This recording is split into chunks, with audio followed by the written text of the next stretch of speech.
പറവൂരിൽ കത്രിക കൊണ്ട് കുത്തേറ്റ് യുവാവ് മരിച്ചത് കൊലപാതകമെന്ന് പോലീസ്. സംഭവത്തിൽ ഭാര്യ രമണിയെ പോലീസ് അറസ്റ്റ് ചെയ്തു.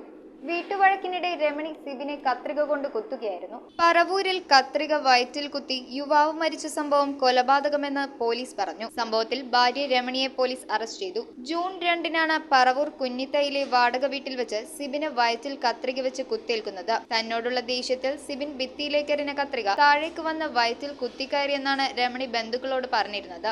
ആദ്യം പറവൂരിലെ സ്വകാര്യ ആശുപത്രിയിൽ പ്രവേശിപ്പിച്ച സിബിനെ പിന്നീട് തൃശൂർ മെഡിക്കൽ കോളേജിലേക്ക് മാറ്റി. മെഡിക്കൽ കോളേജിൽ ചികിത്സയിലിരിക്കെയാണ് സിബിൻ മരണപ്പെട്ടത്. സംഭവത്തിൽ സംശയം തോന്നിയ സിബിന്റെ അമ്മയാണ് പോലീസിൽ പരാതി നൽകിയത്. വിശദമായ അന്വേഷണത്തിൽ സിബിന്റെ മരണം കൊലപാതകമാണെന്ന് പോലീസ് കണ്ടെത്തി. സംഭവ ദിവസം ഉച്ചയോടെ വീട്ടിലെത്തിയ സിബിനും രമണിയുമായി വാക്കുതർക്കമുണ്ടായി. അതിനിടെ കയ്യിൽ കിട്ടിയ കത്രിക എടുത്ത് സിബിൻ രമണിയെ ആക്രമിക്കാനൊരുങ്ങി. സിബിന്റെ കയ്യിൽ നിന്നും കത്രിക തട്ടിയെടുത്ത രമണി പ്രാണരക്ഷാർത്ഥം സിബിന്റെ വയറ്റിൽ ആഞ്ഞുകുത്തി. മനഃപൂർവ്വമല്ലാത്ത നരഹത്യക്കാണ് രമണിക്കെതിരെ വടക്കേക്കര പോലീസ് കേസെടുത്തത്. പ്രതിയെ കോടതിയിൽ ഹാജരാക്കി റിമാൻഡ് ചെയ്തു. News bureau, Paravur.